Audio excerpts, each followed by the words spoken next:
O missionário Raimundo Cabi, no podcast Eu Acredito, relata como funciona o mundo espiritual e o que pessoas fazem para ter inteligência, fama, dinheiro e sucesso. Confira. E essa questão de pacto com o diabo, envolvendo familiares, filhos, envolvendo pais, envolvendo o contexto de uma família, é comum em Guiné? É comum. É comum. A tradição fala muito, por exemplo, no país temos mais de 40 grupos étnicos. Nós falamos aqui as tribos. E cada tribo tem a sua cultura, tem a sua forma de manifestar. E eles sempre têm pactos, não é? Por exemplo, um jovem no processo educativo faz um pacto com o diabo para ser muito inteligente. O diabo lhe dá caneta. Aquele arrasa na academia.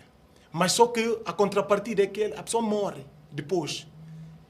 Assim aparece com sucesso, com êxito, chamado aqui e ali, ganha boas notas, mas é porque ele fez um pacto com o diabo para ganhar uma caneta para ter todas as respostas que supostamente pode ser colocado. E é frequente. E há tribos em que, por exemplo, já referindo algumas situações das crianças em que uma criança, não é? Desde ao nascer, os pais já sabem que essa aqui vai ser a esposa do diabo. Vai servir, não é? Na baloba, o lugar, não é? Da cerimônia. Julga que, por exemplo, o diabo tá aí. Então, aquela menina, já ao nascer, os pais, com acordo já, se os pais não deixarem aquela criança servir ao diabo, ela morre. Então, a única forma de a criança escapar, ela tem que servir. Vai levar, eles colocam uma panela e alguma coisa assim, aquela criança fica a responsabilidade de colocar água, cuidar daquele poilão, cuidar daquele sítio, onde julga-se que o diabo está morado. Mas aquilo é algo de pacto, algo de acordo. E falam assim mesmo, falam assim que... Normal, é do diabo, é o esposo do diabo. É esposo do diabo, ninguém. Qualquer um que mexer, por exemplo, se ela crescer até a idade adolescente ou juvenil, se ela envolver com qualquer rapaz, o rapaz morre. Morre. Não pode envolver. Já é do... Fica assim, não pode ter contato com ninguém porque é de diabo. É como se fosse consagrado às trevas. Exatamente, consagrado às trevas. Então... E a única forma de escapar é se converter. E se converter tem que ser conversão verdadeira. Ou seja, lá não se fala do cristão meio termo. Ou você é cristão, ou você não é. Se é para ser cristão, tem que ser a valer. Porque não o inimigo sabe que o inimigo vai retalhar. Vai tirar a vida da pessoa. Vai tirar sem problema algum. Mas, quando você converte de verdade, Deus protege. A gente vê mesmo isso. Então, muitos que serviam ao inimigo, no Satanás, com base no acordo, a única forma deles escaparem e sobreviver, eles convertem. Por exemplo, um balobeiro, um jambacôs, não é que servia a Satanás, fazia rituais aí. Se ele quiser sobreviver, com vida, é só converter. E se converter, recebia... Mas ele tem que ser conversão de verdade. Aceitar a Jesus, e o sangue de Jesus faz as mudanças e a pessoa escapa. Se sair do pacto com Satanás sem se converter, morre. Não. Eu sempre, desde que eu me converti, eu sempre ouvi alguns testemunhos.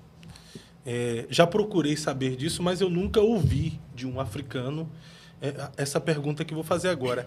É verdade que os feiticeiros lá em África, geral, têm tanto poder assim mesmo? Poder de levitar, poder de voar, como alguns testemunham? Existe isso no mundo obscuro? Eu não diria assim, poder de voar ao vivo. Levitar... Não, você não vai ver isso assim, visivelmente. Mas existe poder mesmo. Ele dá. O Satanás dá poder.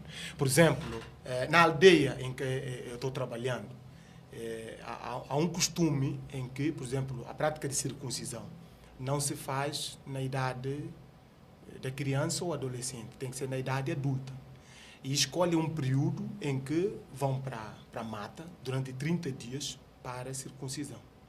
E quando chega esse período, os anciãos da Tabanca, eles, tipo, cada um vai tirar parte do poder que o diabo lhe deu e vão dando esse poder a uma única pessoa. E essa pessoa vai servir de guardião de todos os adultos que estão na mata para essa prática de circuncisão. Aí, na Tabanca, por exemplo, se essa pessoa ao sair, essa pessoa possuído, congregado desse conjunto de poder, se ao sair, qualquer um que tiver contato visual com essa pessoa morre. Por isso não tem como vê-lo a voar, mas julga-se que ele sai voando. Mas quando ele sai, todo mundo tem que entrar escondendo. Todo mundo. Ninguém pode ficar na rua. Tanto homens, mulheres, não é? Ninguém pode ficar na rua. Todo mundo tem que esconder. Se você tiver contato com ele, você morre. Porque é um possuído, é uma manifestação mesmo do poder do inimigo nele. Uhum. E quando a gente chegou, não é? Começando o trabalho, e eles incomodavam, não é? Nós começávamos os cultos e as tantas tocava que não, o inimigo saiu, então todo mundo era... As crianças fugiam, porque eles eram de lá, sabiam qual era ele, então fugiam do culto. Às vezes eu ficava sozinho lá. Eles fugiam, não tinham ousadia de ficar, entende? Pronto. O que eu disse? Eu disse, olha, a gente tem que orar. A gente tem que orar, porque nós servimos a um poderoso. Como é que um inimigo chega aqui, perturba e interrompe os nossos cultos? Nós fizemos oração. A partir daquela data, nunca mais aquele saiu, até eu vir para aqui, para o Brasil. Até eu vir. Quando eu vim para o Brasil, em abril, cheguei aqui no dia 9, um mês depois, um jovem lá me disse, olha, missionário, eles falam pastor, né? Eles chamam o nome dele Cancurã. O Cancurã saiu. Eu disse, o quê? Saiu? Eu disse, sim, saiu. Hoje tivemos que fugir porque, pronto, as coisas já é outra coisa lá e ele saiu. Mas nós acreditávamos que Deus tinha poder de fazer isso. Impediu mesmo, não havia manifestação. Não havia. Mas a grande verdade é que as pessoas são possuídas, são dados poder mesmo. Mas não é que eles saiam assim voando durante o dia, não é? Mas há a manifestação do inimigo mesmo. O mundo espiritual é real, né? É real. É real. E existe mesmo essa questão de muitos pastores entrar em desafio com os feiticeiros? Sim, sim. Já entrou em desafio com algum? Bom, eu não sei se é desafio, não é? Para dizer assim em concreto. Mas tinha uma mulher lá, na Tabanca, e os rapazes igrejas mesmo da igreja diziam, olha, pastor, esse aqui é muito feiticeiro. Você tem que evitar dele. Né? Você tem que evitar dele porque ele faz mal. E toda vez que eu chegava lá, a primeira pessoa que eu cumprimentava é essa senhora que eles diziam que ela é feiticeiro. Eu fiz amizade com ela. Mas as pessoas ficavam assim em pasmo. Esse aqui é poderoso, você tem que evitar. Por exemplo, tudo que acontece de pior naquela aldeia, dizem que a responsabilidade é daquela mulher. Então, como é que eu vou fazendo pactos? Chega a altura em que ela não me cumprimenta. Eu não sei porquê. Quando eu falo com ela, não me diz nem nada. E um chegou a dizer que não, souberam que aquela estava tramando assim, algo no mundo espiritual para eu me acidentar e me morrer, alguma coisa assim me acontecer. E pronto, eu não sei se isso é real ou não, mas eu sempre acreditei em quem servia. Uma coisa é, por exemplo, para mim, eu sirvo a Deus, eu sirvo a Ele. Pronto. O que é da minha responsabilidade fazer enquanto cristão é não errar a Deus, é não pecar, é fugir do pecado. Do resto, por mais que a pessoa é poderosa como que eu não me importo, porque eu sei quem eu estou servindo. A pessoa pode fazer tudo o que quiser, toda a artimanha, eu não ligo. Quer dizer, o que não está ao meu alcance, eu não me preocupo com isso. Eu sei que isso aqui é da parte de Deus. Mas viver como cristão, não é? Respeitando os princípios da palavra, isso deve a mim. Não é? Isso deve a mim. A parte espiritual que não me cabe, eu não me preocupo com isso.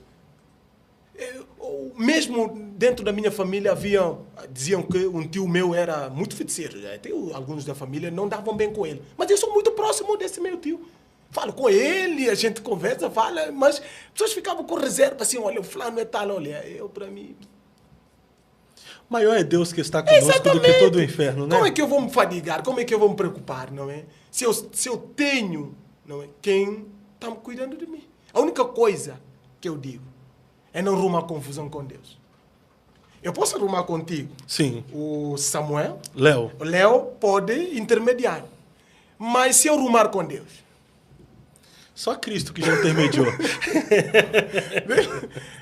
Então, esse aqui é assim, para dizer que eu não sei se eu fiz um desafio com ele, mas eu não ligava. Se calhar eles faziam porque a igreja crescia, as coisas estavam fluindo, se calhar houve descontentamento da parte deles, tentaram fazer alguma coisa, mas eu não. Não. É interessante esse assunto porque tem muita gente que desacredita da existência do mundo espiritual. Mas nós acreditamos que o mundo espiritual é real. Da mesma forma que existem pessoas boas, existem pessoas ruins. Da mesma forma que existe a luz, existe as trevas. Não é? Deixa eu só dizer. Sim. Para você fazer a obra missionária em África, se você não está revestido, esquece. Esquece, não aguenta. Não aguenta.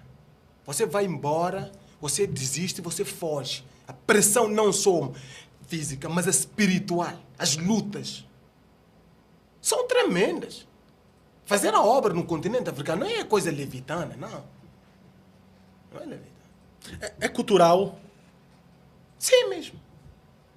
Cada tribo vê a manifestação do poder do inimigo mesmo. Vê.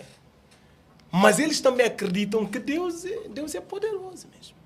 E mesmo os anciãos, há muitos já que se converteram, deixaram os costumes, os pactos aí com coisas, converteram e foram livres mesmo. Foram livres. Aqui são testemunho. Tem um que era, agora já está na idade muito, muito velho, agora ele era servidor do diabo, era Jambacos, digamos assim, no termo de lá. E quando converteu, ele desvendava os segredos do mundo espiritual. Tornou grande evangelista. Grande evangelista servidor. Mas o homem era assim, enraizado com o poder do Satanás. Enraizado mesmo.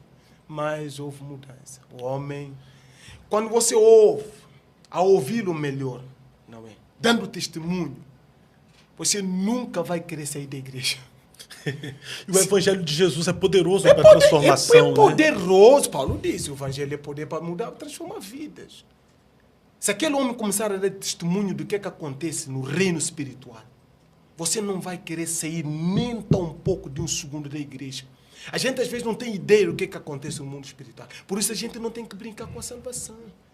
Em momento nenhum, por mais que as coisas possam ter difícil, olha, acredite. Deus nos conhece, Ele nos ama, Ele sabe o que é melhor para nós. Ele cuida de nós. Então, a gente não pode.